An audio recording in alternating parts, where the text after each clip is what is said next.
زما نوم صحبت دی او خلک ما د صحبت د مرغز په نوم پیژني. زه په 1882 کال کې د نعمت خان په کور کې په مرغز نومي کلي کې پیدا شوم. مرغز د سوابیو مشهور کلی دی. زما پلار نعمت خان زمیندار و. په ماشومتوب کې به مې د ورځې له خپل پلار سره په پټي کې کار کولو او د شپې به مې په حجرې کې د موسیقۍ په محفلونو کې د تماشبین په توګه ناسته کوله. زما یو همزولی ورور و چې نوم یې محبت و. هغه به هم ما سره ناست و. بیا به داسې کېدل چې زما ورور به په منګي تبلې غږولې او ما به ورسره سندرې ویلې. مشهور شاعر احمد دین طالب به هم اکثر زموږ حجرې ته راتلو، نو داسې ورسره زما پیژندګلوي پیدا شوه. ما تر شپږم جماعت پورې سبق ویلو او بیا مې سکول پرېښودو.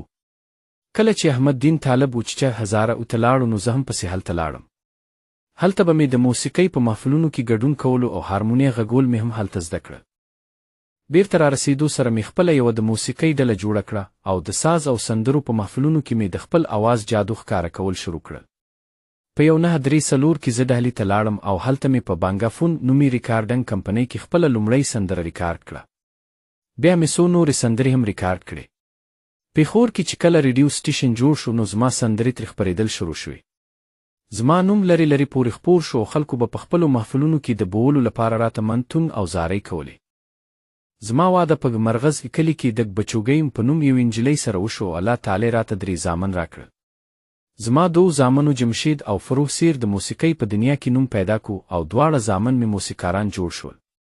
ما کولکتا کې په یانګ انډیا نومي کمپنۍ کې هم بشمیره سندرې ریکارډ کړې.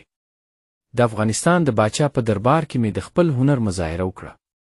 د سوات د والی او د دیر د نواب په وړاندې مې سندرې واورولې او داد مې ترلاسه کو. بیا زه مردان کې ډېره شوم. هلته د لهوتي نوابان زما ډېر قدردان و او هغوی زما سرپرستي وکړه. مردان کې زما مصروفیات او پروګرامونه سیوا شوي وو. کله چې زما مرشد او استاد احمد دین طالب بیمار شو نو ما هغه مردان ته راوستلو. ما 20 کاله د هغه خدمت وکړو. د هغوی له وفات نه پس مې د هغوی د شاعرۍ دیوان چاپ کړو. له بالاخانې نه په راغورځېدو زه ژوبل شوم او وفات شوم. د عبدالعزیز خان د مردان د عبدالعزیز خان د مردان برخان خیل خاندان لا برخان خیل خاندان ثانی رستم د مرد میدان برخان خیل خاندان ثانی رستم د مرد میدان د یار سرگی